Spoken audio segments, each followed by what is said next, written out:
This veteran entrepreneur spent 20 years at the United States Marine Corps before starting his company, X Corp Solutions, in 2011. Meet Cesar Nader. Cesar Nader, since that time, this company's done over $200 million in contracts. He's formed American Cyber League and Cyberbytes Foundation, nonprofit 501c3. Cesar Nader will be at our event speaking also on October the 12th. And so I wanted you to meet him and learn about his business, X Corp Solutions, and all the wonderful things he's doing. Make sure to look him up, right? Get a chance to know who he is. He's doing some incredible things where they're bringing government. I personally met the CTO of Marine Corps there at his facility in Virginia, but they're bringing government, Homeland Security, Department of Defense, and they're helping solve some of the nation's challenges, their national security challenges, right there at his particular building. And so he's doing amazing things. I wanted a chance to get you to know about his business, to learn what does it take to grow a small business and to build up an incredible firm. And Cesar's done it, and he's continuing to expand and grow his operations, his network. And again, he's one of those persons that we first met on Zoom, and then I had a chance to speak at a Cyberbytes Foundation. And so when they say that not all heroes wear capes, well, when I went to his event, guess what he was wearing? A cape. So I just thought it was funny. I love his energy.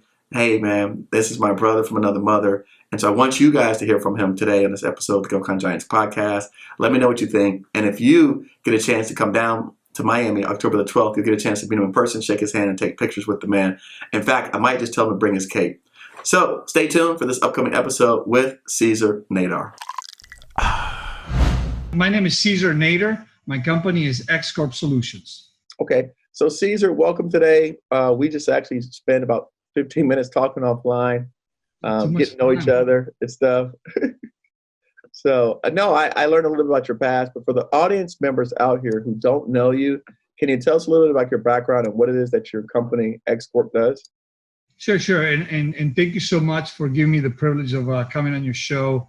I was looking at it, and I think that you're doing amazing things for small businesses. And I'm just feel the privilege to be able to have this opportunity to share whatever I can to help companies be successful. So I was born in LA, believe it or not. And my mom said, let's get out of here. Went to live in Ecuador for about 11 years. I came back with $200 in my pocket that my grandpa gave me. He said, if you can find a way to get your ticket, I'll get you the money. And I was selling ice creams in Ecuador on the streets. And I was happy doing that. I always love working hard. So came in, joined the Marine Corps about 6 months after I landed back in the States. Didn't think I was going to do 21 years in the Corps, but that's what the Lord had in store for me. I did 10 years enlisted, 10 years as an officer. Got out in 2011. I started X Corp Solutions. It was supposed to be a language translation company, but there seemed to be a lot of need for intelligence in languages. And so the company morphed over the last 9 years to become a cybersecurity, intelligence, counterintelligence, information technology, and training and education company. Along the way, we've done a lot of things like most small businesses do. We pick up everything and anything that we can to do business. But the lessons we've learned have taught us where we need to go. And now that we have built a $10 million facility here in Quantico, we have a cybersecurity center of excellence. We're now poised to move into the next stage of our company development. Wow. No, that's amazing. And I've watched you. I mean, you've been growing. Oh, well, yeah, you do your homework. Yeah, we started, believe it or not, our first contract was probably within the first 3 months of our company. And I think if I had you back then, you would have done the same thing you done for me. You would have done the same thing for me as you've done for these companies. I was looking for the book, the playbook. Right. What's the playbook? What's chapter 1 of small business? Okay, I formed my company, did everything I was supposed to do. I went to the SBA website. I looked at the 101 of everything. Now what? I was eager to run, but I didn't have the playbook, which is what you're building here, and show people all these plays depending on the situation, the agency, who is supposed to be the one you're talking to, what industry you're in, what size you are. How do you move from what I call phase 1 of small business to phase 2 to phase 3? And so we were literally, as you, going blind out there, just walking and trying to figure out, okay, hopefully this is the right way. I would sleep in parking lots, wait till contracting officers open doors, wait there on 30 September, the last day of the fiscal year, to be right there for them to say, oh, I need to issue that contract. Well, I just happened to be here, which is not true. I was there every single day waiting for something to happen. But that's kind of how we grew. And what you've seen in our growth is just a constant reinvention of the company. And it's people like you that have helped us kind of get mentorship and guidance. Because as you know, as a small business, if you don't ask and you don't build a network and you don't try to talk to people who've been there and done that, you're going to stall. And you're going to do what most companies do, which is hope and wait and try to see if the same thing works over and over. You know, the insanity definition. So we were constantly refining our formula. And that's, I think, what's helped us with our growth. You know, you hit on several points. And one of the things about me actually doing contracting is I resonate with you. I used to sit in those offices at the end of the fiscal year too. So I know what you're talking about, Cesar. I was sitting in the contracting offices. It's 11 o'clock at night. We're waiting for the year, the fiscal budgets to pass from one time zone to the next time zone to see how the money falls out. I remember people being awarded contracts at 10 o'clock at night, 9 o'clock at night. I remember that stuff. And that was one point I wanted to mention. And then the second point that you hit on, which is the hope and pray part. I have a model that I show, which is what I call the traditional approach to government contracting. And so it's people, they get registered, they get certified, they bid, and then they hope and pray. And they go, ugh. And so I show this little thing, I call it the fishbowl approach, because you're just in this little fishbowl and they're not talking to anybody. So imagine a picture of this, right? So, you know, you get certified, you bid projects, you hope and pray. And then to me, they're like just swimming around in this fishbowl and nothing is happening. And you and I are looking at them and like, hey, get out of that. Hey, come into the ocean. Stop swimming. I know. It's amazing.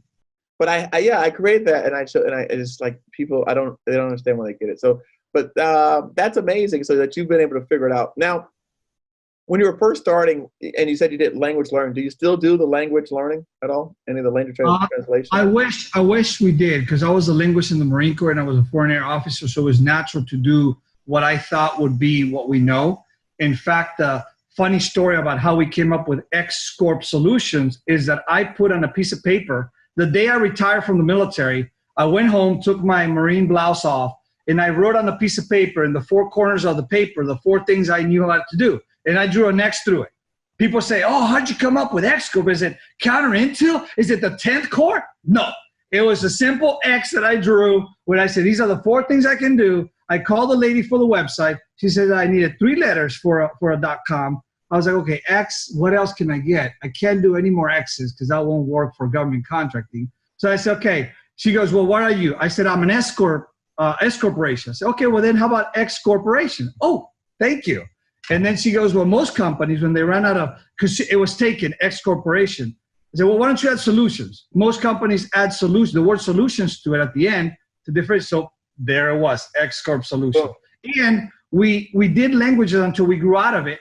And then at the point that, as you know, we get out of the NAICS codes, which is, again, another thing that a lot of small businesses don't think about when they get certified. Where do you want to be versus where do you want to start? Right. And if you are focused on where you want to be, then you'll never run out of runway. When you're only thinking about where to start, which really was one of my mistakes, we were in the $7.5 million NAICS code, and we immediately had to transition out of that into the 16.5, and now we're in the $30 million NAICS code, just so we can continue to stay competitive in that small business arena. That's interesting, Cesar. That was one of my first businesses. Is the biggest mistake that companies make in choosing the wrong NAICS code. It could cost you millions of dollars. That was me. I have that video, Cesar. I didn't know. That's why you said that you and we relate, because that's one of the things that I saw a long time ago that I realized is most people, again, they're not really planning for success. They're only thinking about the present and where they're at. And I think the consequence of that is that a lot of times, like you said, they know that there's a step, okay, certification and what I do, and they see that the path looks easy at first because they can follow steps 1, 2, and 3. And then they get stuck in that fishbowl that you talk about because they never plan for success out of the fishbowl into the ocean to swim with the big fish and think about that they can actually do it. They say, holy cow, how did I get here? It's one of those things you ever notice sometimes when a dog finally gets out of the pen and then it's scared because, wait a minute, did I just get out? What? They go back in the pit because they're not sure what to do. Sometimes small businesses when they don't plan for success, they get stuck in that because they figured, well, I did all the steps that I knew. Where do I go now? And that's where, GovCon Giants and you can help these companies understand how to get to phase 2 and 3 and move into the big leagues without stalling, without running out of that initial nitro. Yeah. Cesar, now when you first got started, how did you finance all this stuff? I'm probably the worst example. Come on. Everybody is unique. I retired from the Marine Corps, Okay. Consumed with the goal of doing something greater than being a Marine, right? As I told you, I grew up in South America, and my whole family, I brought them one at a time, all my siblings. I'm the oldest of 5, and I have 5 kids, coincidentally. But I wanted to do something very fulfilling.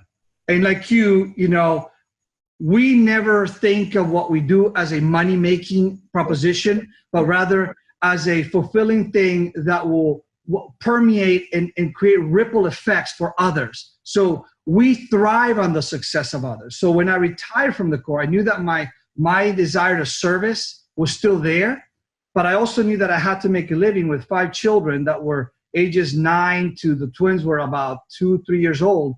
I looked for my next mission as I was brought up by one lady, Frances Hesselbein, who was the president of the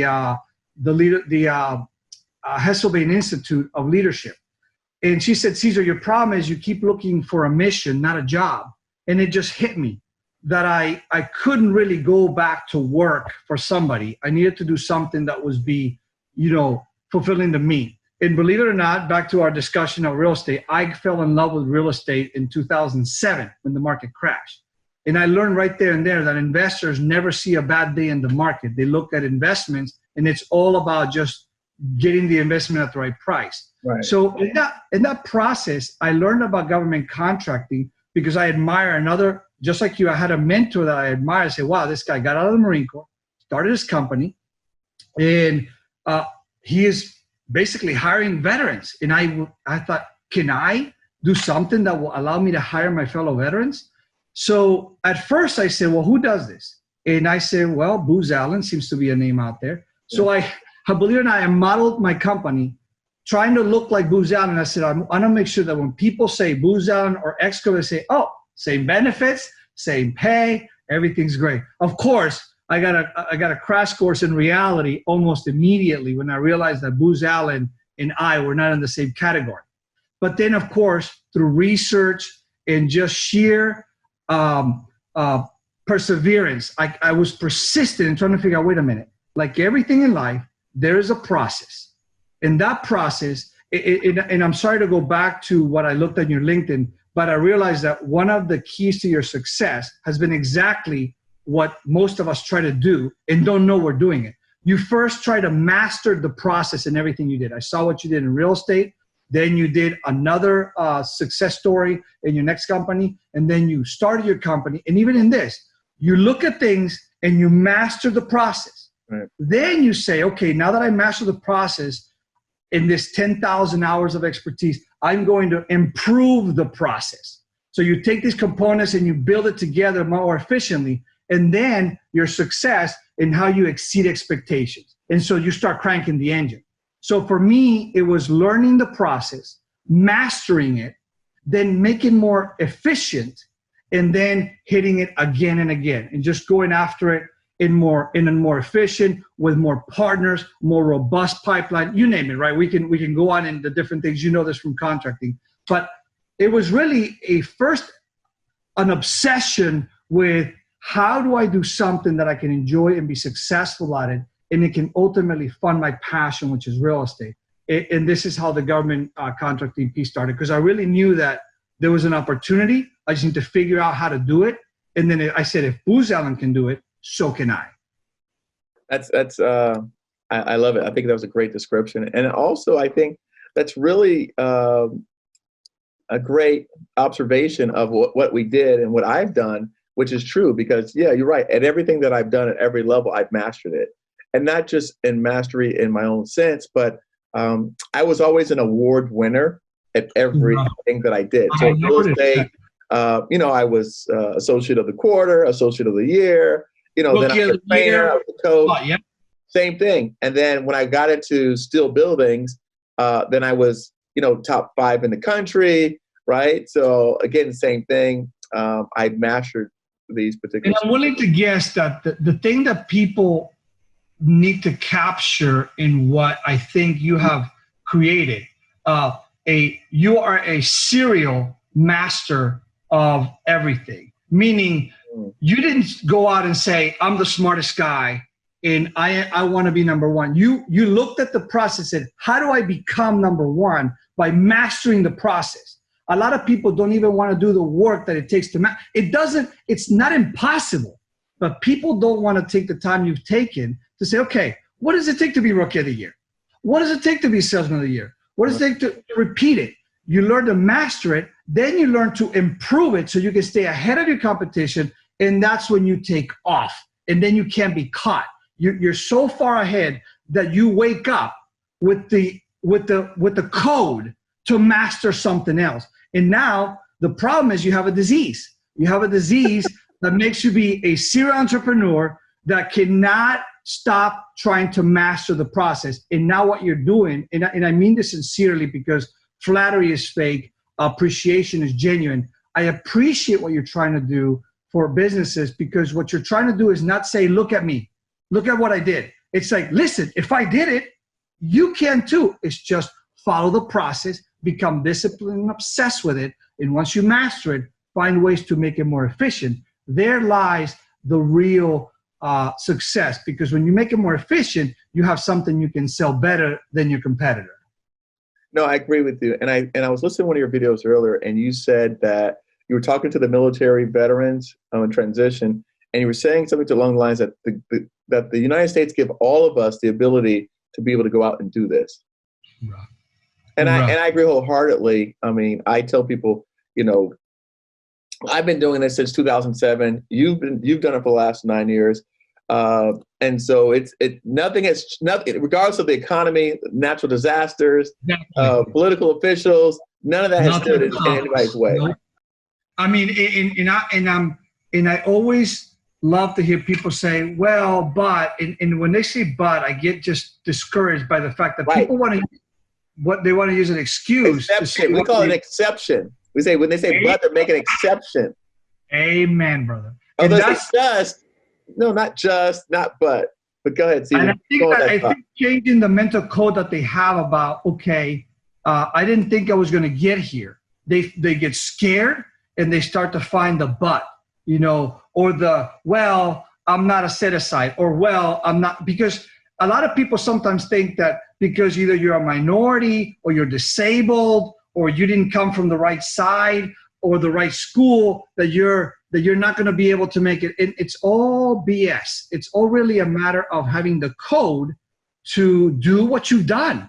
Learn to master the process as early as you can. Somewhere along your path, somebody gave you one piece of advice that made you realize that the key to success is perseverance, persistence, and become obsessed with mastery. Like when you practice, right, for a game, and you know that to get the 3-pointers, you have to practice, for crying out loud. The guy who stays there longer is not doing it just because it's good for him. He knows that he's going to master it. And then the secret ingredient is to improve it somehow, to then exceed expectations, because that's the last part that a lot of people say, well, once I make money, I'm going to run. You got to make customers become so in love with you that they want you back again and again. You exceed expectations. You never make excuses about money, about performance, about time. You get the job done, and they call you again. That's why you and I, at the end of the fiscal year, became the people they call, because they knew that who can do it in the shortest amount of time. They give you a contract on a Friday night. You remember this. On Monday, you have to have it executed with the people on deck, all of them hired. And by the way, don't miss a day.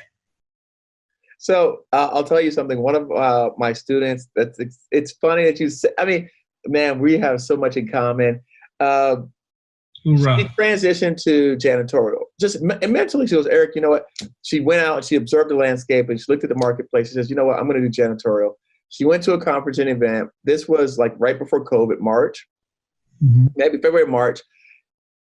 She met a guy at the conference. He goes, hey, look, I'm negotiating a big janitorial contract right now. I'm going to use you as a sub. He calls her up. It's exactly what you say. He goes, look, okay, you get the contract, but in 3 days, I need 40 people here ready to go to work. And so she stayed up day and night, calling, screening. She recruited some of her friends and to bring in and amass a 40-person staff to begin in 3 days. Cesar, she had no money. No money. So again, go back to people making excuses. She had faith. She had tenacity, trusted it. She was honest. She told the person, listen, I don't have the money to fund 40 FTEs. They said, don't worry about it. We'll pay them directly to get the contract started because the prime wanted to get this contract started. He had been given the task. It made it easier. And guess what? Since COVID, they've been running 40 full-time people from a company. And we're talking about this person went from 0 employees to 40. That's powerful. And now, and with no money, Cesar didn't have the funds. And so now she's up and she's going and she's getting past performance and it's been a remarkable, and now it's just taken her to the next level and the next level, next level. But you're right. So many people, I always say that you have to be ready for an opportunity. I think we're asking for opportunities and we're not even ready to receive them. And I really think that what you have created here is call it the rest stop or the pit stop for companies to say, look, I've done what I could. I don't know what I'm doing anymore. Can you help me? And GovCon Giants can give you those tools, give you the resources, give you the guidance, put you in touch with the right mentor, or at least give you a little more gas, again, back to the rest stop, recharge you, re-energize you, say, okay, now tweak this, move in this direction. Here's another GPS location that you can go to and hit those points so you can start getting to that success level. A lot of people get to the point, and this example you made is really great, where she could have just been overwhelmed and then told the story a different way. Well, I had an opportunity to do a contract, but this prime wanted me to do it in 3 days and no money. And that's the attitude that winners have. They say, okay, here's my opportunity. What do I do? All right, make it happen. Just make it. Remember the say, people who watch things happen, wait for them to happen. She's the make it happen kind of gal. Like you, like me. We just don't make excuses. If we fail, it's only because we didn't try hard enough. There's just no failure. It's just we tried, we learn, go back. Again, master the process until the process becomes so refined that we then say, okay, now let's improve it. We have become the master, now we can improve it, and now let's exceed expectations. No, that's great, Cesar. Man, you got me pumped up. Oh, dude, it's synergy. I'm telling you. I'm thinking, how can we do this on a weekly basis if nothing else? You got me pumped up, Cesar. You got me. I love the fact that you have been creating something that I'm telling you, Eric, was needed. It's one thing I've been obsessed with, helping small businesses. I speak at the National A Conference, at the Amex Open, at the HUBZone conference, because I get frustrated when people start with, I've been trying to do this, and I almost want to, I feel almost like, stop right there. Just stop right there. You are creating an environment where people can come and declare their vulnerability and say, look, I don't know what I'm doing, but I'm ready to, come on, coach, give me some workouts. Yeah. And what you're doing makes it so easy for me to share, because I believe if I had some of the resources that you've created here with GovCon Giants, I probably could have been more successful. But irrelevant of what the word success means, I feel like I would have had a path that was a lot more effective. You and I have had to carve the path. And now what you're trying to do is show that path to people so they can take advantage of it, so you can bring great small businesses to customers who can say, my only option is not the large, it's a small, because they do have the innovation, the technology, the mastery. Because that's what the primes are doing. They're hiring guys like you in our audience here to do the job that they don't have to go out there and do. You know what? Also, another thing, Cesar, that you mentioned that I really I say all the time to people is that I go, and my experiences, right? The best people don't make it to the government world. So there's a lot of opportunities for really great companies out here to come into the government space and really dominate because of all the obstacles and the challenges and the bureaucracy. Sometimes those companies elect not to do business with our government. And I say that to me is a tragedy because we should have the best and the brightest helping serve the United States of America.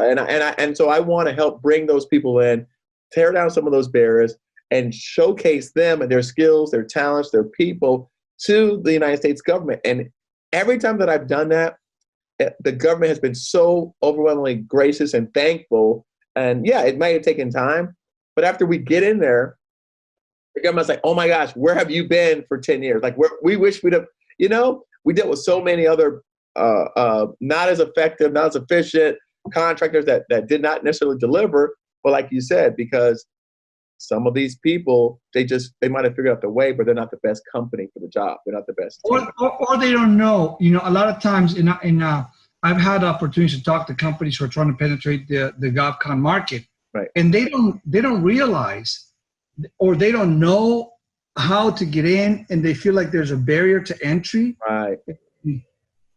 They're missing out on an opportunity to sell their products and services to the government, but more importantly, for the government to say, wait a minute. So there's more than Microsoft. And again, nothing against any of those companies, but because you and I don't live on the sponsorship of anybody per se, we don't have to cater to one or the other. No. The truth is the truth. There are companies out there that don't get to go to market with the government because they're not discovered. One of the reasons why I created this cyber center, because I felt like I can do demos here that allow any company of any size, even an individual who has an idea or a gadget or a solution, to present it to the government. No specific benefit to X Corp, just the opportunity to bring them to market and showcase their solution in a way that maybe their application could be repurposed by something the government wants to do. Maybe the connections to show them. They may not know how to do government contracting, right? Because in the private sector, it's a whole different way of doing business. In the government sector, we have all this bid process, and you can't discuss certain things. You can't call the contract officer and ask him, hey, how much would you be willing to pay? There's no negotiation beforehand. Everybody has to submit bids. And so it's a very specific process. And a lot of times private companies don't know how to navigate that. But when you got the support of an entity like GovCon Giants, you have now a sort of a ticket to the front row to understand how it works, and then decide if you can really execute that contract with the government without all those barriers that are self-created. Now, Cesar, tell me about your cyber center, because that's actually one of the things on my list to do is to create. I can tell you this, obviously being on YouTube and having this platform, we receive those requests from people who have these technology ideas, inventions, creations. Some of them have been funded, and they want to take it to market and introduce to the government. So that was my next step. That would be my next mission, was to build out something like that. So tell me about your facility and what it does. And you said it was a $10 million cyber center? Well, I will tell you that, about a year and a half ago, back up. In 2016, we won a single award IDIQ for $50 million, about 76 people. And a lot of those labor categories were in the cybersecurity sector. Okay. And the partners you'll appreciate this because, right, sometimes you go after things with partners, right? And it doesn't work out that every partner is able to deliver on the work share that they were meant to deliver. So I found myself with a couple of these positions undelivered. And you and I don't know how to fail. So we know that we're going to get the job done. So I realized very early on, that there was a clear gap between the labor force and the requirements that the government have for cybersecurity and some of the other technology positions. So I decided to start a course for my people. Remember, we grew from maybe about 50 to 150 almost overnight with that contract. And so I now had to deliver on a massive contract with 76 positions in 6 different locations, both US and Oconus, and try to make sure that all of those label categories were met. So I started with this idea of building a course, CISSP. And I found out quickly that there's not a whole lot of opportunities to get the course taught the way that I needed it taught for my customer. There's a standard, generic way to do it, and this is how we can give it to you, and this is what it costs. So being the real estate guy that I am, I said, you know what? I'm going to lease a space, and I'm going to teach it myself to my people so they're prepared for my customer. Then I did the math like any real estate guy does, and I said, wait a minute. If I'm going to lease, why don't I buy, right? And then I said, wait, if I can buy, why don't I build it? The crazy thought came to mind. I had done residential real estate forever. This was my first commercial build-out. And you know this because it's what your company does, right. Buildings. Mm-hmm. I've never built a steel structure. In the background. Oh, man. Yeah, I mean, yeah, exactly. The beam is being in the center of the room. Part of the design. Thanks for noticing. I see it all in the background. Well, it was the first build for me, and I said, you know what? We're going to build the Cybersecurity Center of Excellence in the Quantico area to do a holistic approach to cybersecurity. We're gonna plant the seeds and train the people on the first floor with a cyber academy. Then we're gonna fertilize those seeds on the second floor by growing them with the cyber labs. So we're gonna have an artificial intelligence lab, quantum lab, VR lab, wargaming lab, software hardware lab, integration lab, a place where people can come and play with technology. And if they have a technology, they can come and showcase it. All of it with protection from IP and all that.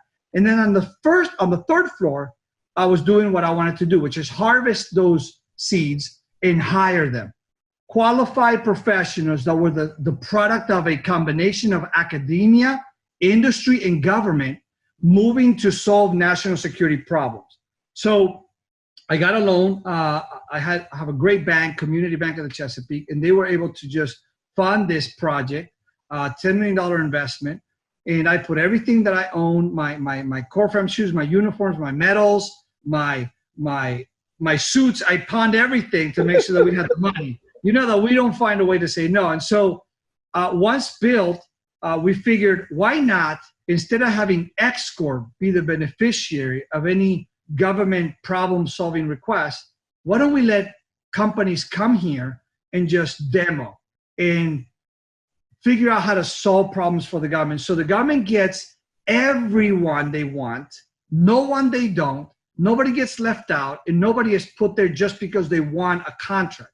So I created a 501c3 foundation, the Cyberbytes Foundation. So basically every company can be a member as a part of the American Cyber League, and they can market to the government.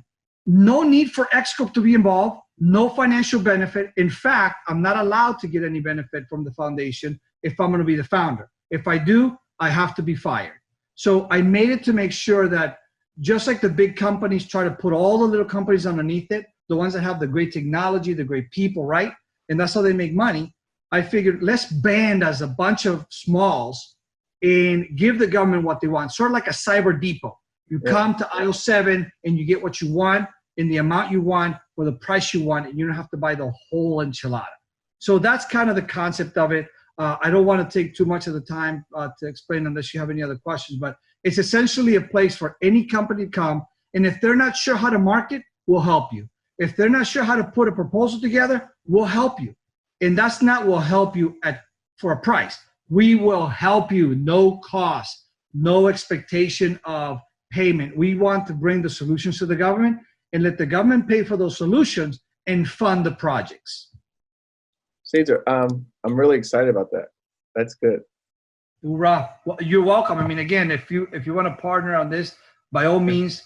Yeah, I just launched, because of the demand, I just launched again, totally free IT and telecom Facebook group where people could come together with their ideas so that we could start working together, go after some of these opportunities for contract and stuff.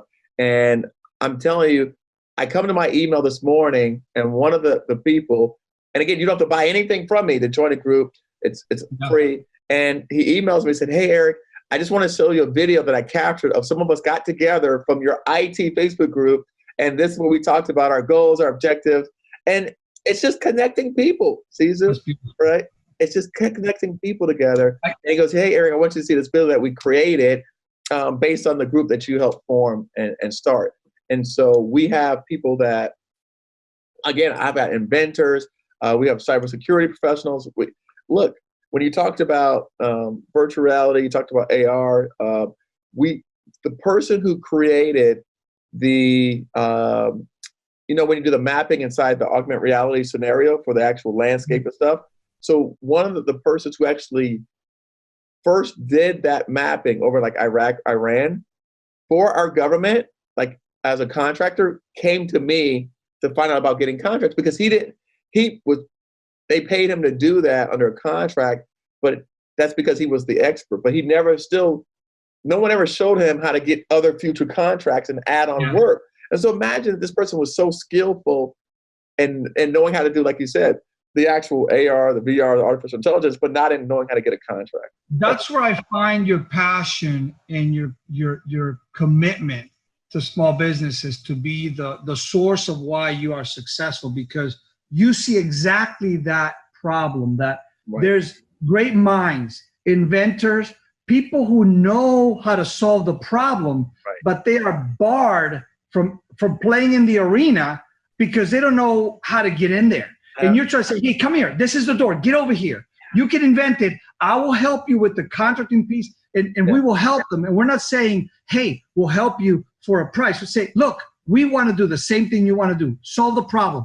Money will flow from every direction when you start doing the right thing and you do it for the right reasons and you do it with the right people. I always tell, this is one of the rules that I have for my people, my VD team. They say, hey, listen, we have opportunities that come. Can we just go after them? And say, look, I'll give you my most important rule. I would rather lose money with people I trust than win it with people I don't. If I cannot break bread with you, we will not do business. Not today, not ever. And that's a statement that I've kept so as long as I've been in business.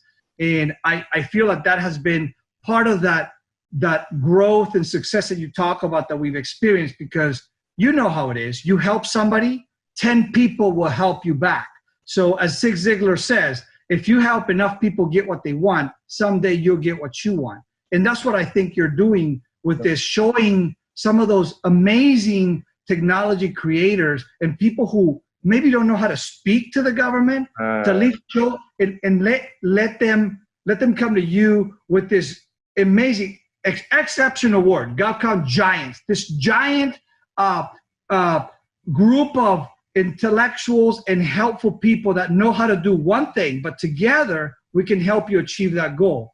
And that gap that you're filling is probably one of the most underserved gaps in this GovCon space, because a lot of people don't get to market because they're afraid. How would I'm an inventor. I'm not a sales guy. No. I don't know how to talk to government. No. Don't worry about it. Come to us and we'll be able to help you. I'm sure. And again, being in cybersecurity, I'm sure you've met those people. They don't. Yeah, that's the funny thing. I meet them and I'm like, oh my gosh, you're telling me you had this technology and but who would I talk to? Are you kidding me? What do you mean? Go to the agency website. Go to the small business forecast. Yeah, right. Director. I mean, you and I have mapped these things back to the way you master the art, right? You looked at the process. You suffered the pain and you got the scars of being a government contractor. And now you're in the position when you can give people that playbook, right? Hey, chapter 5, here's who you talk to. Chapter 7, here's how you write it. And you're trying to give people this playbook, and all they have to do is come. All they have to do is show up and then do the work. Yeah, no, it's good. No, it's good. I'm happy. I'm thrilled, and I'm excited because, like you said, we start solving some of these really big problems. I chronicle, and you referenced some people in the past. I did. When I look at what I do, same way you model after Booz Allen Hamilton, I modeled after some really big people as well. And you're right. When I came into YouTube, my only goal was to be number one. I had no other goal. It's in your code, man. It's in your DNA. That's your blood type. Yeah, I had no other. There was no other option for me. By the way, what's your blood type? I don't know. I forgot. I don't remember now. As you So say you know that. what mine is? What? It was coincidental. Be positive. Ah, interesting. I like that. I don't remember my blood type. Now, find I out. used to know it. I don't remember. I I'd gotta like look to at know. that because that's a good one. So Well, let's go back to X Corp. And by the way, everything you're saying is right on point. Now, is there a time where like the road was so bumpy and not so clear for you? Can you tell us about one of those times?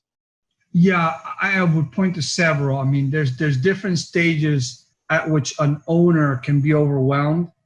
And I can't say it enough that no matter what happens, I would always tell myself in 24 hours, the sun has to come out, no matter how long it's dark, right? You never, contrary to popular belief, we never stay in the valley of the shadows. And if you are willing to just keep walking in either direction, at some point, the terrain starts to go up. No matter how low you think you'll go, it starts to go up. But if you stop and sulk and suffer and ask yourself, oh my God, where am I? What am I going to do? You're going to just get stuck and you're going to camp out in the valley of the shadows. And then you're going to become a nomad in the valley of shadows. And then you're going to say, well, this is why I was here. And you make all those excuses. There were times where I had challenges with partners. As my first contract was a subcontractor, I had challenges with the owner of the prime. Sometimes you have those challenges where you trust so much and things don't happen the way you envision them because you don't learn early on the value and the importance of an NDA, a TA, spelling out the work share, things that are supposed to be kind of a good will exchange that don't need to be spelled out. You shake hands, you and I shake hands on the deal, it's going to happen. I have partners that I literally never had a TA with to this day. And we have been in business for 6 years. And all it is a phone call to him and me because our people sometimes don't talk the way that we'll get it. Don't worry. This is a mistake. I'll get it solved. And those challenges have sometimes put us in a position, whether it's financial or people, where I'll give you one example. I had an employee who had a terminal illness. It's very hard to think that, this could happen to you or one of your people. We call our people X-Men. And so one of our X-Men was ill and we needed to do more. And I asked, what can I do? And sometimes you feel like you can't do more than you're allowed to do as an owner, but you can do more as an individual. We had situations where in contracts, we were faced with the challenges of, do we protest or do we not protest? And you always have those in the camp of, you got to protest, you got to protest. They'll tell you to do it, but they'll never follow through on putting their money where their mouth is. I can tell from your smile that you've been there or you've seen this happen. Oh, yeah. And then there's the sensible, more mature attitude that says, well, what will this do for my business? Should I? And in every time that I've had situations like that, where I was faced with this sort of a crisis, right? I wanted to look for another mentor, like we try to have other CEOs that have been there and done that, say, hey, listen, what should I do? And I've always found peace in the fact that as long as I follow my faith in my code, everything else will happen the way it's meant to happen.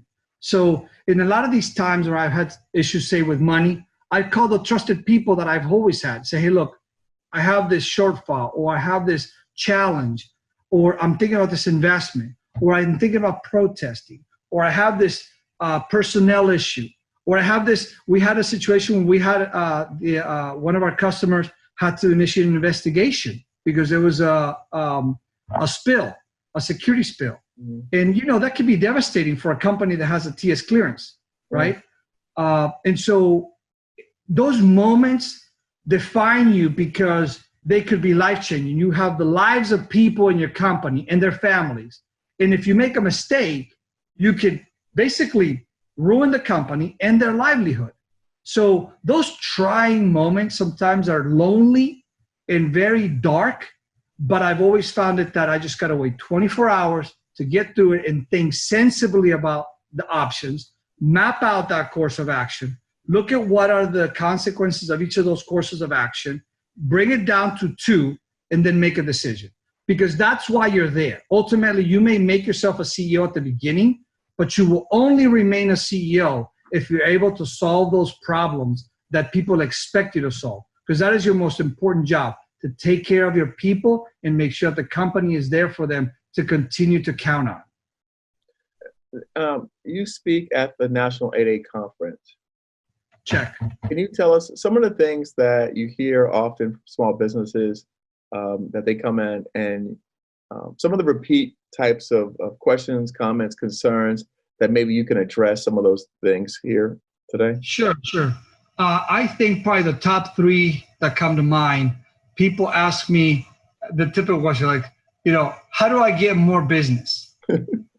It's one of those questions that it's open-ended. It's like it is, and so when they say that, you almost want to ask, well, why don't you tell me what you've been doing and how you've been doing it, and then I'll tell you how to get more business. Because the question is not how you get more business, but like you stated earlier, how do you get in front of the people who are willing to give you business, to present your case of why you are able to do the same job cheaper, better, faster, or in a way that differentiates you from the rest. So I always try to temper those questions with, why don't we first ask you, how have you been doing business?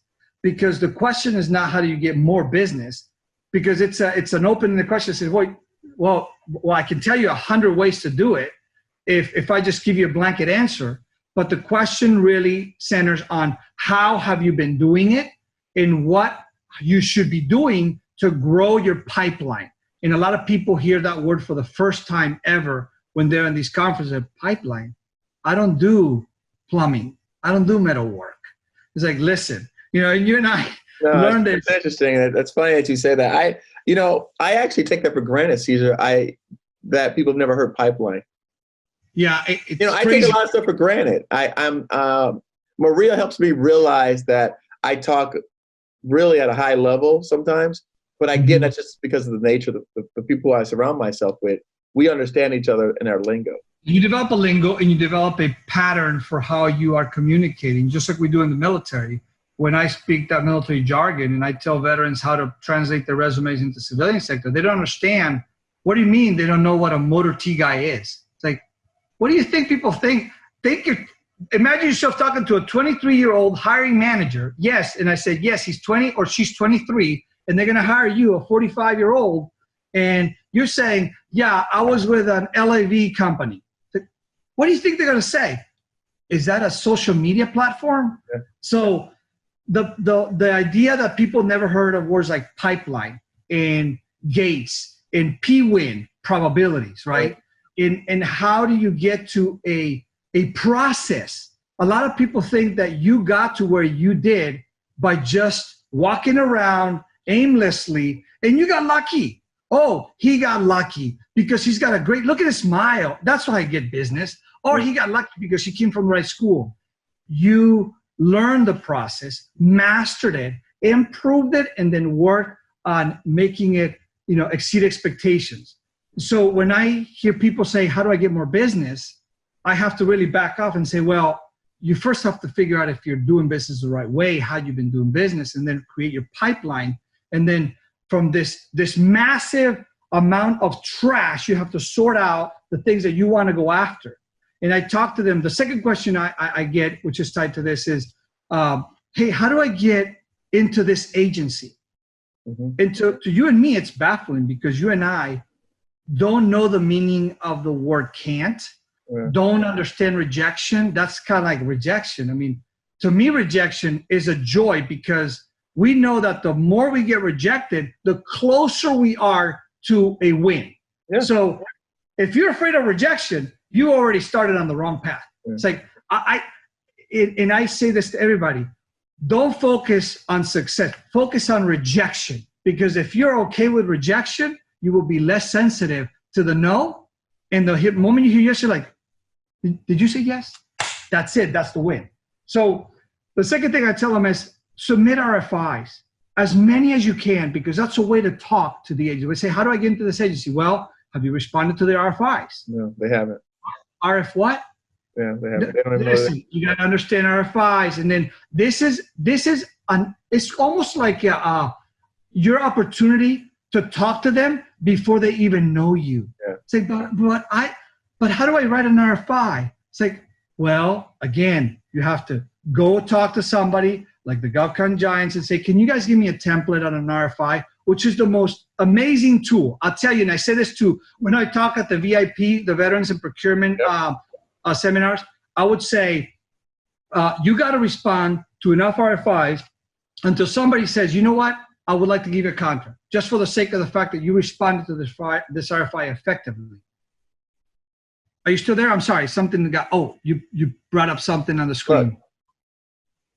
I love it. When this Sample exactly. letter I use to respond to government research, RFI, sources sought notices. Download for free. You heard it here, folks. For this free. Is not us. We didn't plan this. We just met this, and this is exactly what I'm talking about. What did you say? How can you guys have it right there? Free. Download. It's free. This is how you respond to RFIs. And I'm telling you, if there's ever the one nugget that they can take out of this particular podcast, download that RFI and master it. Because when I first started, 1 in every 5 RFIs turned into a sole source contract for us. Right. When you go look at our FPDS awards, you'll find over 182 awards to X Corp. Some of them 5,000, some of them in the millions, but it didn't matter, right? To you, it's not the amount, it's the customer relationship, it's the opportunity to work with them. So when people ask me, how do I get in this agency? I tell them, respond to RFIs, be out there and talk to them. And the third thing people ask me is, how do I do business with a large company? I'm like, well, I said, I'm the wrong guy to answer that question because I made it my purpose to be a prime as much as I can. We have about 28, 29 prime contracts. We have 1 subcontract. And that's because a friend of mine asked me. Now, would I do subcontracts? Absolutely. I would do subcontracts. But if you want to get, what I've learned is from that particular, the third question, to get with bigs, you have to go to their website. You have to sign up for their small business, SBLO is I think what they're called, right. Liaison officers, small business liaison officers, and really talk to them about how do you get into their monthly newsletter, into their mentorship program, and start developing those relationships. So those are probably the top 3 that I get asked a lot when I go to these conferences, especially the National 8A, which is a very fantastic. Now the 8A conference has become the small business conference, so they really encompass every small business. Say that again. I missed that part. The National 8A conference has now expanded to include all small businesses because they realized that a lot of the people who were going and they were not 8As, and some people wouldn't go because it's called the National 8A Association. Yeah, that's true. So now they've expanded, so it's every small business of all types inside, in all types in that classes. So Cesar, it's funny. I'm thinking. Okay, I'm going to play one of the small businesses. So you're telling me that if I respond to this RFI, I'm going to get a contract? Oh, great question. Wouldn't that be great if it was that simple? That's right. And you're right. You're great question because a lot of people think that when we say this, right, when you and I say, look, respond to RFIs and it's gonna work out. What we mean is you may not necessarily get a contract award, right, but you are gonna be in the game. Yeah. You just got yourself a ticket to the front row of the arena and you just maybe call out to play. That first RFI may not get you a contract, but if you're persistent and consistent, you will continue to become one of those thoughts in their mind. And then you become a possibility for them to send you to an oral presentation, which is what we did sometimes. And then they'll see you fight so hard during orals and bringing your A game on, that they'll say, you know what? You have tried so hard and you're so hard. It's the end of the fiscal year. I have the authority. I'm giving you this award. So it may work out that way. It may be so that you answer an RFI and they like the solution and you have the opportunity to go ahead and get the award. Or they say, we like what you did, but we don't see the depth and breadth in your contracts, what they call relevance and capacity, right? You haven't done contracts this size, so we are at risk if we give you something. Do you think you can bring some partners? there goes again another point of why having a relationship with govcon giants is critical, because you can easily pick up the phone, send you a text, an email, and say, hey, Eric, I got this opportunity. Do you know any company in this sector? And let me play the small business to you. Hey, Eric, is there a company out there that you can get me in contact with that does cyber or does artificial intelligence? What size we want them? There you go. 5 million, 10 million, 20 million. What level do you want? What size? Is there a specific region? No, it's true. You're right. No, Cesar, man, let me tell you, you're hitting a lot of, really a lot of very valid points. I actually spoke at the SBA's Success Summit Week a few weeks ago, and I showed that same strategy of respond to RFIs. And then what I did as part of my presentation was I listed the date that I submitted the RFI, right, at the top. And then I showed, okay, I submitted this agency an RFI on this date. I said the second RFI on this date. And then on this date is when I got the phone call. So I showed them so they could see like a timeline of when I was sent. And then I showed just contrasting. I pulled up just 3 of the contract awards that we had. And I said, hey, look, here's 3 different ones. So this agency took 18 months to call us back for something. This one took 13 months. And then this one took 1 month. And again, it could be timing. You just don't know what they have on their plate. And like you said, if they have something that's also relevant to your current experience or past. What I love about what you talk about is that, to your point, to your original question, if I submit an RFI, would I get a contract? I believe that in time, you will become known to the agency and you will possibly get a contract.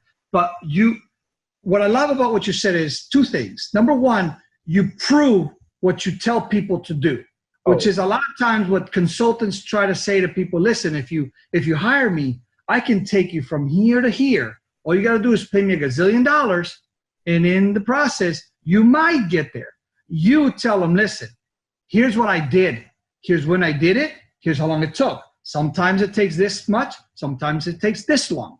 The second thing you reference, which is something that I do too, is like, here's the process. I did for VIP, because a lot of times I got this question because I did the RFI section of the course, and I told them how to write an RFI, because a lot of people think, well, okay, and I heard this from customers, because when I would do the 5-minute matchmaking sessions, I wouldn't spend my time telling them about X Corp. I would spend my time saying, hey, that guy that just left, what did he say that you didn't like? So I can avoid it. And we sit there laughing, and at the end of the day, I say, well, listen, we're out of time. Can I get your business card? And I'll send you my capability sheet later. Because, in that moment, they got 100 companies to go through. The best thing you can do is distinguish yourself in a different way. So I would tell people how to write RFIs. And one of the things that contracting officers would say, or small business people in the matchmaking says, because people respond to RFIs by just slapping their capability sheet to a cover letter and say, here's your RFI response. It's almost like you get invited to a party and you didn't even bother to bring something. You're just, getting the chips and you're saying, well, I'm here, right? So what you say is critical too, because it's a cookie cutter formula, but it is a very good way to learn to have a process and to become effective at bidding on stuff without bidding. Because the way we wrote our RFIs, we're kind of like a mini proposal. I wanted them to feel excited enough to do that. And you're showing me, is the second one? Which one is on YouTube? Yes. Okay. Yes. Dude, it's like we're just finishing each other's sentences. This is like love at first sight. I can't know what show we're on anymore. Sources of RFIs. Okay. See, this is what people need to get out of. Free. By the way, this is free on YouTube, Cesar.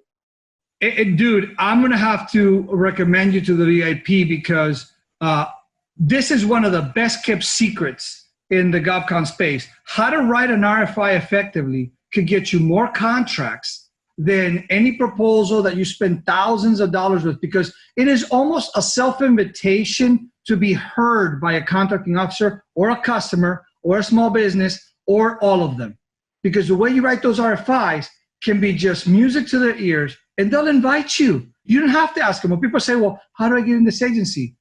learn to write an RFI. I gave the VIP 10 samples of the RFIs we wrote. I said, here was the RFI request, here is our response, and here's what happened.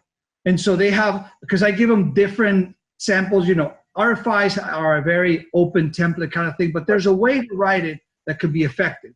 And the other way that people write them wrong is they spend 80% of the time telling you the set aside that they are. Hey, I'm an 8A. Listen, I'm a woman owned. And listen, I come from the other side of the tracks. And you never told me what you do. You never spend the time to say, okay, got it. I know you're a small business. Let's put that aside for a second. Tell me what you do.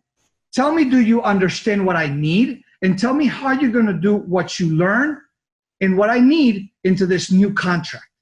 And then at the bottom right-hand side, tell me that you're a sales side so I can really say, I love this company. Now, please be a X type of company, no pun intended, or a different type of qualification or just a schedule or TS, etc. They want that at the end. That's dessert. A lot of us in the small business world want to showcase our medal of the set aside we are versus saying, look, I can do the job. I have the people, the capacity, the capabilities, and the know-how. And by the way, if you need to know, at the very bottom is our category or a specific structure of the organization. It's interesting, Cesar. I really do believe that we were like disjointed twins. Providence, and I believe God put us in each other's path to help a lot of small business, and I hope that we can inspire businesses to really stop listening and start asking you. Start going to your website, go to your podcast, and really learn, and then ask you the hard questions. Hey, Eric, you wrote this. How did you do that? Hey, Eric, can you do a seminar on this? Hey, send you questions. And if they do, where should they send you those questions? Right. No, definitely the hard questions, Cesar, is what I ask for. I said, people, look, in fact, before I jumped on with you, I was on with, I've got a new team of the interns that we're training, we're helping, we're coaching and stuff like that. And I said, guys, look, I have 350 videos online. By the way, Cesar, I have a free course. It's a free 18-day course called freegovconcourse.com. And I'm like, I have all this free content. I've got the podcast, like you said. I've got a book. It's $11. So I might as well say it's free. So between an $11 book and all of this free content. And I said, I think I've answered a lot of these people's questions. They just have to go and look for the information. Yeah. It's already there. So I go, what I want people to do is start asking me the hard questions. And you're right, Cesar. I definitely want people to ask me the hard questions. Because again, all that standard stuff we already have, we've got it covered pretty much. It's already covered here somewhere on my channel to the point where what I showed you, I did, and I'll show you again so you can see actually what I did here is I went to my channel on YouTube and I searched RFI. So it's a searchable database of videos and content. I'm glad you answered that because I was trying to figure out how would you search for the specific topic, and you just answered my question. I just did it. So like if you want to say Sam, let's type in the word Sam. Okay, here's all the videos on Sam. Beautiful. So if you want to type in like FPDS, here's videos on FPDS. If you want to type in joint venture or teaming, I mean. And remind me again, what is the cost of this? Free. It's free.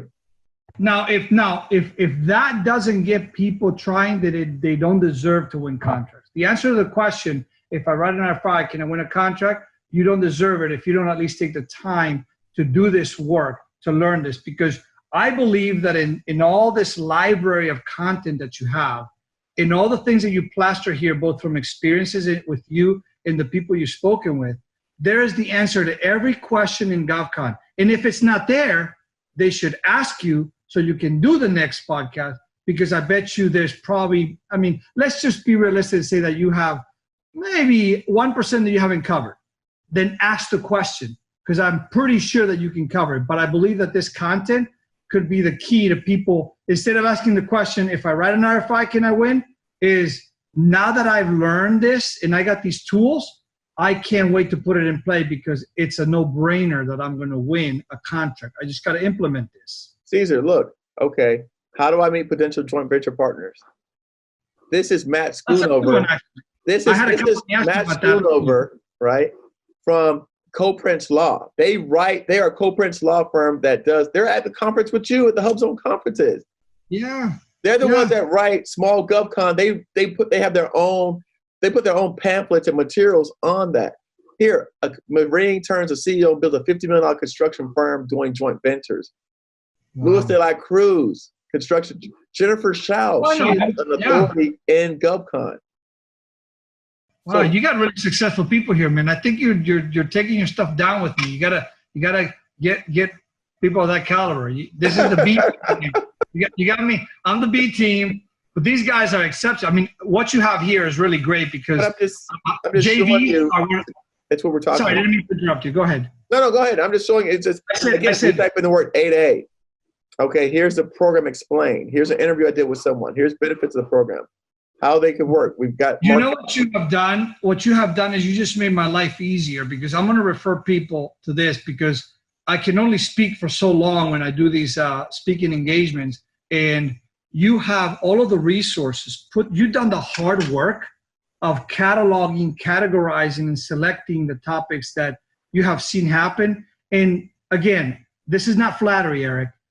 True appreciation for what you've done. You have taken the time to interview others. So people are not just listening to you and your perspective. You said, look, don't listen to me. Don't take my word for it. Listen to these guys and what they did and how they succeeded. Because everybody's going to see themselves in a different look, in a different person, a different voice. And you have been very effective at now taking a lot of these people and doing basically the Socratic method. Ask every question out there. And by the time you're done asking questions, you should be the expert at this process. Right. So the only thing you can do is make those camels drink the water because you essentially have brought the well to them. You brought the well filled with water. Unless you feed them salt so they can get thirsty, these camels are not going to drink the water. So I encourage your listeners to just get off their sidelines and get into the well and learn this because you seem to have cracked the code on what you need. You're not talking about it. You're not just talking about it. You're not just preaching it. You have plastered in a catalog of topics that people can easily search and get just about every answer. And that's what we continue to try to do and bringing these really experiences. Really appreciate it.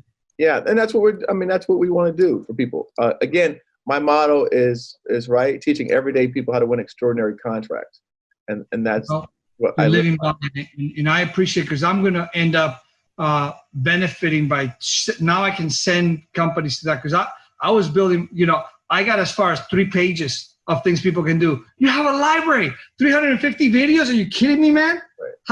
How do you sleep? When? No, I know. I mean, it's work. It's a lot of work. 5-minute naps. Yeah, no, 20-minute naps. 20-minute naps. I did 20-minute naps. No, Cesar, and not only that, I continue to produce content. I honestly, one of the tricks that I do for myself, Cesar, is I look at myself as an artist that makes music. And so for me, it's like making new albums or new songs. Oh, that's a good analogy. And that's how I could see myself. So I said, wow, I have all this music inside of me that I need to sing. And I That's actually very, very appropriate because you have the ability to create a new song from a new topic and cater to even a broader audience. That's a great analogy. Yeah. That's pretty good. And when it comes to the RFIs, I tell people that that's the way that you market to an agency. So look at it as marketing dollars, right? And a marketing investment. Because people always say, well, how do you get to them? Okay, this is how you market yourself to them. So just like on social media or anything else, you can't always measure the returns immediately, but you are marketing your business and your company to the agency you're getting in front of them. And those are some of the same things that we talk about. And again, you brought it up, right? Yeah. You initiated this. You brought it up. We've never met each other before. We never had met before, you and I. So it shows that. And where are you at in the world? I'm actually in Florida. Oh, man, that's not fair. And where are you at? I'm in Virginia. And see, we're so apart, yet we've experienced the same things. Right. And all we're trying to do here is to help people have a more efficient path. You're writing these songs for people to be able to listen and say, that hit, that's my tune. That's exactly what I've been looking for. That's right. And allow them to get into a rhythm that can make them successful. And all they're doing is they're not willing to turn on the radio and listen to your tune. Think about that. That's it. No, that's totally it. That's totally it. So now, tell us. Now, you said that before we started this, you were doing some stuff with veterans transition, and things like that. Yeah, I've always been passionate about that. When I retired, I realized that we do exceptional things for our country as veterans, and I'm grateful for my fellow veterans, and I'm appreciative for the service that everybody who is currently in the service is giving us to protect us. But the military is not in the business of transitioning you out to be successful as whatever you want to do. What they do is they make us successful at certain things, like process, like execution, like making decisions, right? They allow you to become something better than you were. But just for an example, it takes 13 weeks to make a Marine infantryman. It takes 6 months to make a Marine officer. In contrast to that, you got 1 week to get out. Transition assistance in the military is a 5-day event. And in those 5 days, they go through all of this process of transitioning: how to dress, how to talk, resume, how to pitch, where to go look for a job, benefits, survivor benefits, spouse, etc. Imagine it took 3 months or 6 months to make you a basic infantry man or woman in the military, in the Marine Corps. And you got 1 week to get out. Back to the 10,000 hours that it takes to be an expert, right? Imagine they become an expert, and now in 1 week, you're supposed to be an expert at transitioning out, promoting yourself in the civilian sector, selling yourself. And so what I realized from the transition seminars that I went to on base, it's not, they're doing a great job for what they have resources for and what the mission is, to ensure that a veteran is transitioned effectively with these minimum requires according to the DD 254. Sorry, to the DD 219, and I'm sorry if I don't know the right name, but it's a DD form that allows you to say, here are the minimum required by a title of the U.S. Code that you have to give a veteran before they get out. And it wasn't enough. And so I became obsessed with coming back to my fellow veterans to help them learn what I learned. For example, most disability claims, most veterans don't do their disability claims. And they end up getting out of the military at the height of their career, their physical fitness. They don't feel pain. But fast forward 5 years, and pain settles in on your back, on your feet, on your neck, and you don't know where it's coming from. And they lost the opportunity to put that disability claim early, because in this case, the military takes a lot of your best years, 18, 20, 22-year-old, 25-year-old. And if you're there for 20 years, you're now 40. You went in when you were 20, you come out when you're 40, you don't think something is broken or hurt? Right. So I was coming back to try to give them that. And from that, I started something called a Simplified Breakfast, where a lot of our fellow Marines would just kind of get together, and I would tell them, hey, I went to the seminar and I learned this. I went to this interview and I learned that. I talked to these hiring managers and I learned that.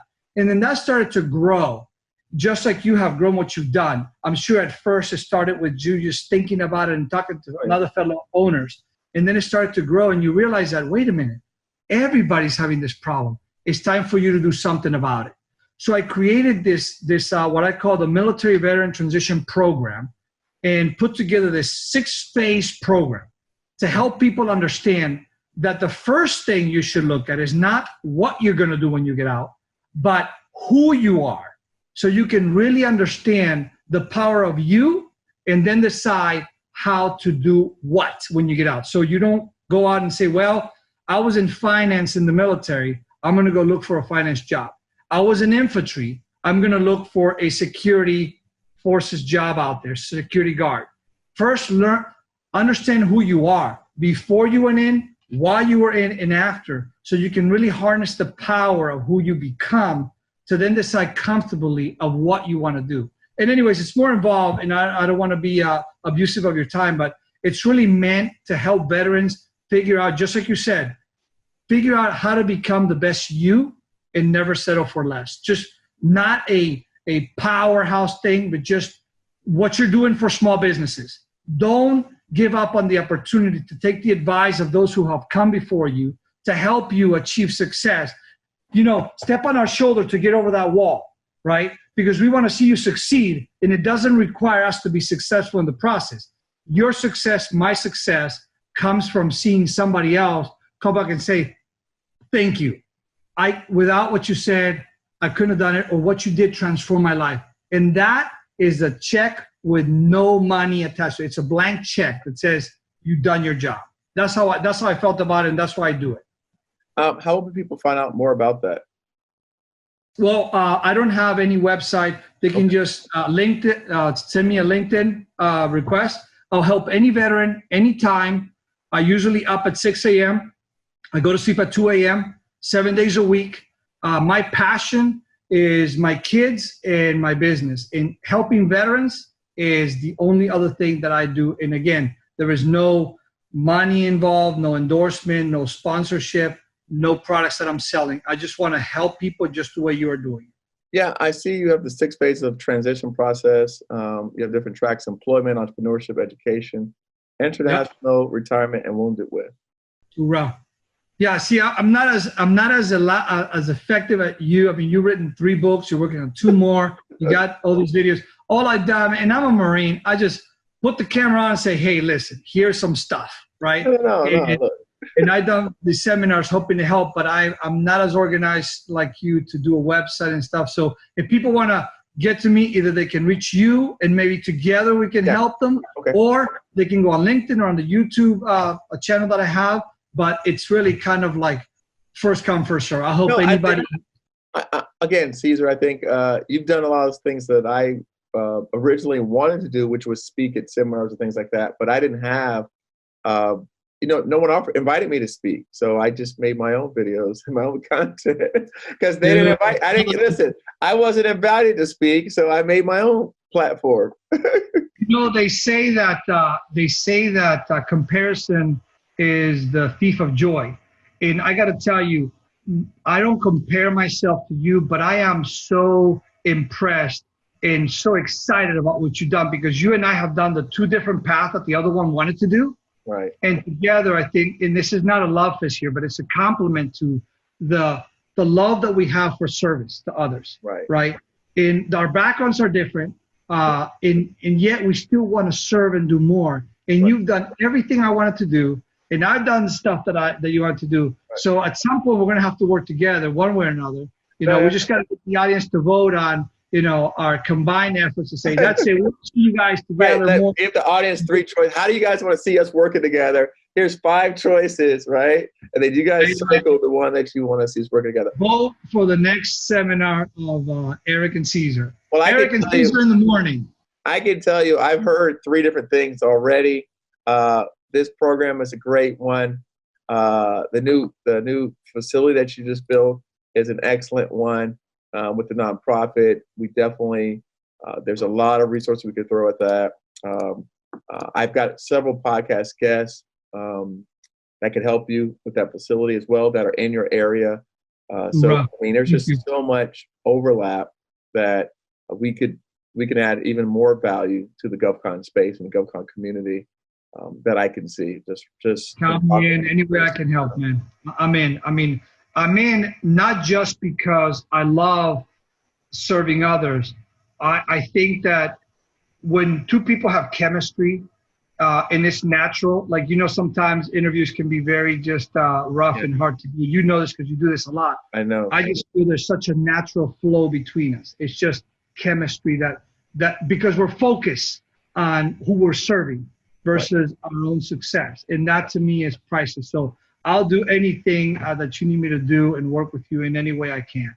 Count me in. I think you've done it by first coming on to the show. So that's the first step, is by coming on and sharing your experiences and stories with others, and continuing along that path. Let me ask you something. I'm going to ask you something. Do you shop on Amazon online? Oh yeah, I mean, I love Okay, Amazon. what's your most recent purchase that has brought you great joy from Amazon? Excellent. You know what? That was an easy one. On Sunday, I bought my sister a set of candles that are themed. It's a Mediterranean theme. And again, I don't make an issue of pity stories, but my sister got diagnosed with colon cancer stage 4 in October last year. And she goes to chemotherapy every other Wednesday. And so I like to get her a gift that she can receive by that Wednesday. So it takes her mind off of, she takes 3 days to recover. And so that was the latest purchase I made, and I sent it to her. She got it early, so she got it today. And I was excited because she sent me a video telling me like, oh, I love the candles. Well, you answer this, I'll show you the video so I'm not, you and I live on making sure that we can prove what we said. That's right. That's right. This was her video opening the package that I sent to her. Oh yeah, gift for you. I see it. And there's the candles. I don't know if you can see it. Yeah, well, she's opening up the package now. Yeah, she's opening it up. And, oh, beautiful. Wow. So, hey, no lies. All proof right there in the pudding. No, that's great. That's amazing. I like it. I like it. No, and I think that question opens up so much more because, like you said, we've gone probably an hour and change, and we haven't spoken about your sister and that story. So, I think that's important because one of the things, Cesar, I think, and you said this earlier, you love your family and then your business. I think, again, we all have friends, family, we have situations going on, right? We have the regular world that's happening in and around us. And I think that's really important to know that, again, you are a regular person. Cesar's not immune to having a family member or trauma or someone having a terminal illness. You're not immune to that stuff happening. No, and I'll tell you, in what I think people don't know about you and I is that while we're doing what we're doing, we still have to take care of our family. And Jenny, my sister, is a strong woman, very strong. One of the things I love about Jenny is that she's a fighter, and she has found God through this. When you talk about, does God answer prayers? And again, I'm a very faithful man, and I make no excuses about that. And everything I do is guided by providence. She has found God in this, which would never have happened. But in this process of doing business with others, you realize that doing business with a purpose has to be guided by the principles that you live your life by the idea that everything you do has to bring value and purpose to others. And Jenny's a great example of that. She reminds me of that all the time. She thinks, she says, I admire you. I'm like, no, listen, God didn't give me cancer because I wasn't strong enough. He gave it to you because he knew that you would be able to teach us all, the other 4 siblings, how to fight it. And I have discovered her strength, which ties into what we're doing because a lot of times people as small businesses, they want to give up. They want to, let me say this. They don't want to give up. They are sometimes forced to give up because they want to use what's happening in their lives as a reason to say, well, I'm not meant to do this anymore. And all we tell them is, listen, fight 24 more hours, just one more day, one more step, one more RFI, one more video, just click it and listen to it.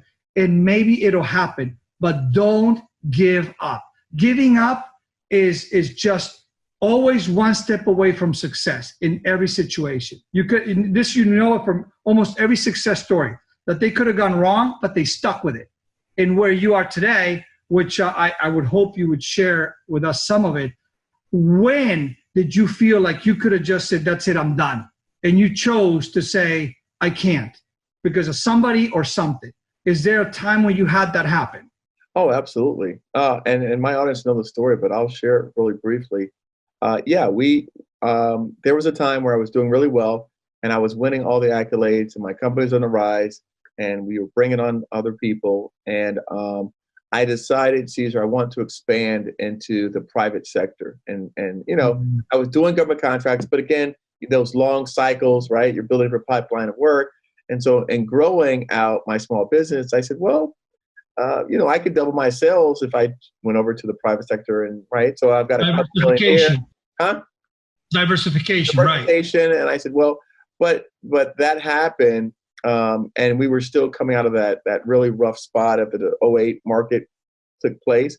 And so some of those contracts that I was awarded in the private sector, because in construction, there is the design, the concept phase, there's the drawing, Right. the plan. Well, I learned that with this building. Yeah.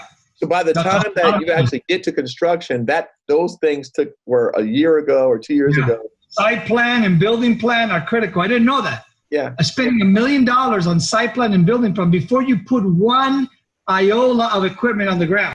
I hear you.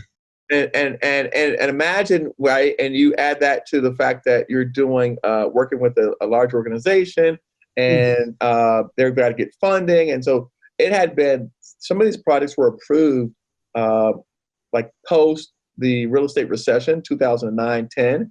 So there was no funding, and so the companies, there was no other work. So companies took them at 1%, 2% margins, and they were hoping to make their backs off the little guys like me. So I did that, took on 2 of those projects, and basically I got terminated from them. And then they turned around and sued me, right, at the same time, to avoid paying me what I was owed from them terminating me early. And let me tell you, I remember, Cesar, it's interesting because one of the companies, the vice, I mean, and again, these are big companies, right? So I'm doing, I think I was doing about $2.5 million at this point in sales, and this company's doing 150 million or 200 million, right? So they got an army of lawyers and everything. And the VP, he was I don't think he was that mean. I think he was a fairly straight up kind of guy. And he said, "Hey, listen, son, you're a young guy." And he said, "Why don't you call your insurance company and see if they'll cover like the lawsuit?" Right? We hadn't been sued, and I didn't know any better. So I said, "Let me call my insurance company, Cesar." Right? And I asked my insurance company. I said, "Hey, look, this company's threatening to sue me. Would you guys pay the cost of the lawsuit? I've always carried liability. I've got all these policies of insurance, right? Especially in construction." Here it comes.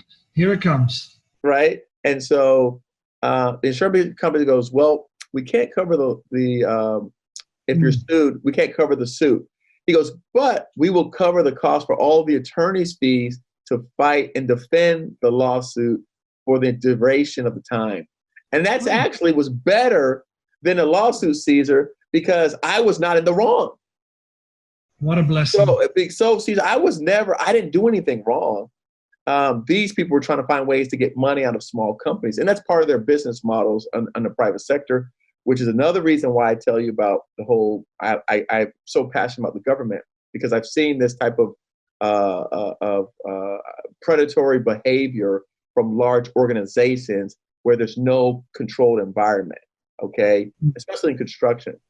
And so they covered the law. I was sued for, my contract was $400,000. They sued me for $700,000, which is almost double my contract. They owed me $180,000. And so the insurance company picks up the attorney's cost. One of my suppliers, I owed him like $20,000 or $30,000, but at that point I didn't have any money to pay. And he said to me, "Let me ask you something." He goes, I explained the situation. "Hey, these guys didn't pay me." He was in construction. He knew the story. He had the same experience. He goes, "You know what? I was there. I had a $10 million business. I didn't get paid. And so that's why I work for this company now." He became an employee. He lost his business behind it. So he understood my pain. He like this guy, the collection guy, he says, "Let me ask you something." And again, I don't even know this guy's name today. I wish I knew his name, Cesar. I would give the guy probably like $20,000 if I could find this guy. He said to me, "What did you do, right, when you first got in construction where you liked what you did?" And I said, "I never had a problem with government contracts." I said, "I just made money. I did my job. No one was trying to sue me. You go to work, you get paid. And I don't know. I don't understand this private sector market business where they're trying to like gain off of my bankruptcy or my misfortune. They're trying to financially gain and profit." And he says, "Well, I got some advice for you. Go back to that." That was the message. And you did. And so eventually I did. Yeah. But speaking of that lawsuit, Cesar, I had some people that, again, people that my peers that were much further along where I was at. I was part of an organization called EO.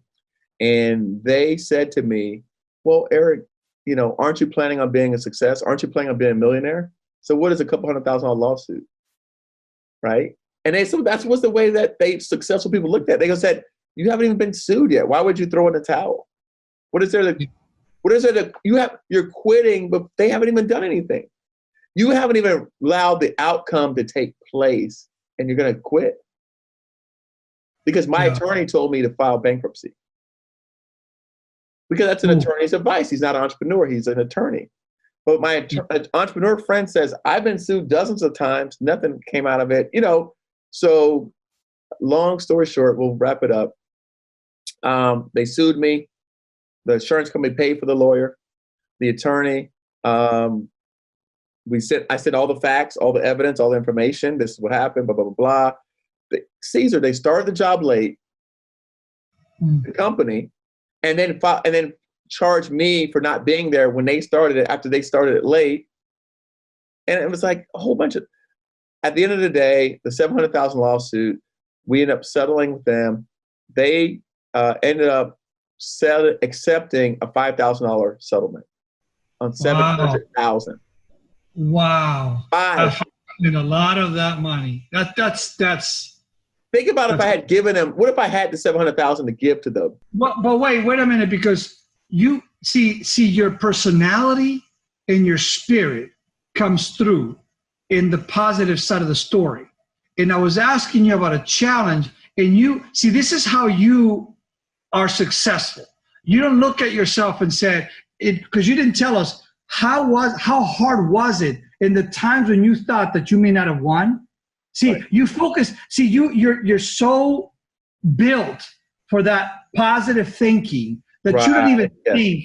Right. You don't even think those were days of struggle. You probably didn't sleep. You didn't eat. No. You weren't smiling, and you were thinking everything I work for is going to go to hell in a handbasket. Yeah. And I only say that because it is a testament to how you see success. Right. You saw this, and you saw the blessing in the skies, the silver lining, and you came out of it. And again, you didn't sit there in the valley of the shadows, but you certainly felt it. You felt it. And you kept fighting the good fight and didn't give up. Right. So my thought in this process, like a lot of people out there don't realize that to get to where you have been, you have struggled. Oh, yeah. You have pained, and you have doubted. Right. And if you don't wake up in the morning telling yourself, it's okay, whatever happens, I'm good with who I am, right? I am good with myself. You have that built in. And I hope that the people listening can capture that in a bottle and say, that's it. I got to drink that Kool-Aid. Because what you said is critical. When they told you what's $200,000, successful people take risks that make them successful, because they don't take unnecessary risks. They take calculated and educated risks, but they take risks. In order to be successful, you have to be willing to look at the big picture, not the little $5, but the big picture. In the end, $5,000, you could have gone the other way and said no. What if I had filed bankruptcy? What if I filed bankruptcy? But now, Cesar, check this out. That company actually filed bankruptcy and became dissolvent. Yeah, I was going to ask you about that. What happened to that company? Now, let me tell you what I... So think about that. They filed bankruptcy, which is why they settled for $5,000, because even their lawyers were going to not get paid in the bankruptcy. Now, let me tell you what I think, right? This is the funny part. Had you filed bankruptcy, I guarantee you'd be doing webinars on how to recover from bankruptcy, because that's who you are. Yeah, that's true. You would have made it a success story somehow. And I say that as a testament to you, brother, because I'm telling you, it's not flattery. It's what I get as a vibe from you. You're really the real deal, trying to help small businesses realize that no matter what happens to you, you got to look at success. Ordinary people can do extraordinary things if they just put their mind to it. Yeah, no, it's true. And I tell people that. I go, look, I've started this thing twice. The first time I started, I had $5,000. The second time, I was actually negative, and I started, and I still won, picked up contracts. And 2 years later, I had won my biggest contract ever, Cesar. 2 years from that day, I won the biggest contract I ever won in my life. It was a single contract. It was almost close to $5 million. And that's what gave me the fuel to say, okay, this is a 2-year contract. I'm going to be receiving X amount of dollars per month for the next 2 years. And I decided to, that's when I decided to launch the YouTube channel. I got one question for you, if I may, that's important for me to understand and hopefully for the viewers. Who was the most influential person in your life? And besides God and your faith, who was maybe the most inspiring or the one that tipped you? Because maybe at some point you were on a path and then something happened with you or somebody inspired you or you, and sometimes we don't know that, but maybe you can think back at the one thing that changed your life, the inspiration, the person in your life that among all the other mentors and people who have been influential in your life was the one that you can credit the most for what you become today. So I can say that during those times where it was dark, I know the person that gave me that advice, they were the most inspiring person at that time. Okay. So it was one of my EO mentors, Eloise, and she's the one that had been successful. And I mean, this lady was making a lot of money, and she was a lot like how I am today, very a giver. People were in this organization for entrepreneurs, Cesar, and the membership was, $2,000-3,000 a year, sometimes $5,000-10,000 a year. She was sponsoring people, and we didn't even know this. So you're taking these small entrepreneurs, and they qualify on paper to be in these programs, but they didn't have the finances. I never knew. I found this out years later. She was actually paying their dues so they can be a part because she believed in the power of that community and the organization. So, I mean, where is she now? Huh? Where is she now? She's still around. No, she's still here. She's around. I mean, she's still doing the same thing. A salute to her for what she did for so many people. She has been the best blessing to so many small business entrepreneurs of all walks of life and of all backgrounds. And I can tell you, I did not realize, Cesar, how much knowledge I knew about government contracting. And she said to me, she says, "Are you kidding me?" She goes, "You know," she says, "Eric, I know entrepreneurs," because she's been part of the EO. And if you've never heard of EO, look it up. It's on EO is an international network of entrepreneurs around the world. I think it's the second largest network of entrepreneurs around the globe.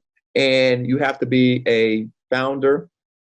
You can't have inherited the business. You got to be a majority owner or founder because they want people who actually do business, not people who are just daddy's business, right? No. They want doers. They want you to have felt the pain, the struggle, right? The HR, two employees are sleeping together, or whatever the case may be. Or, they want you to be in the trenches.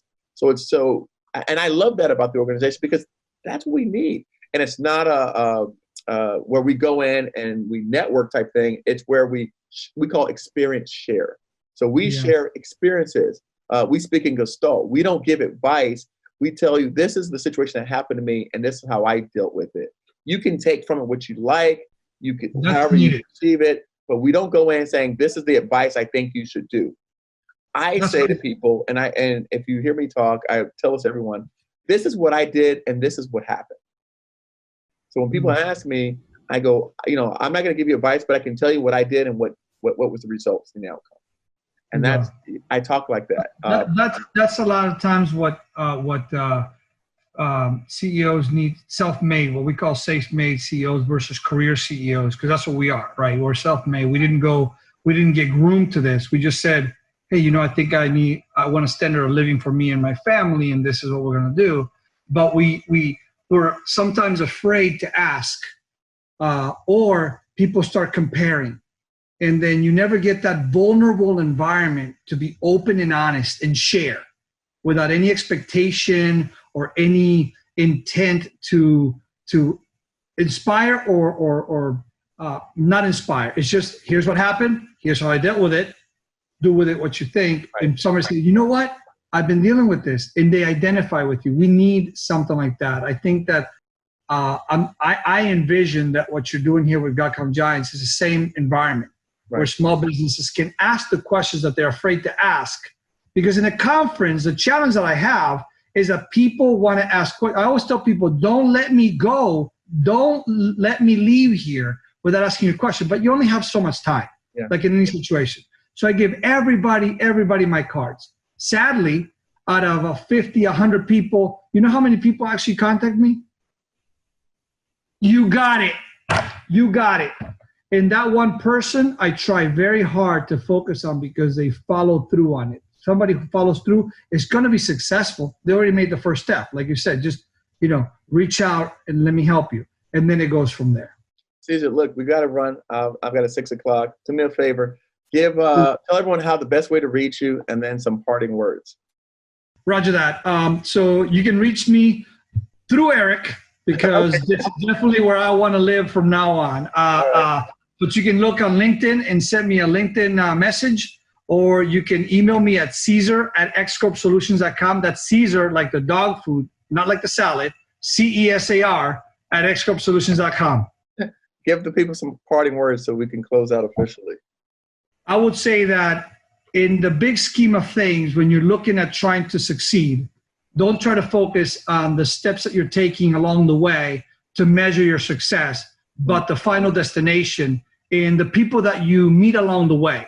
Because at the end of your journey, you're not going to be counting dollars, but the relationships you have. So the success that you build is based on what you just saw here, a chemistry shared by a passion to help others. So try to do the same. And if you are successful, remember one thing, and that is to help someone else reach down, grab a hold, and pick them up and get them going. Cesar, thank you so much. I appreciate it. Simplify, man. Hoorah.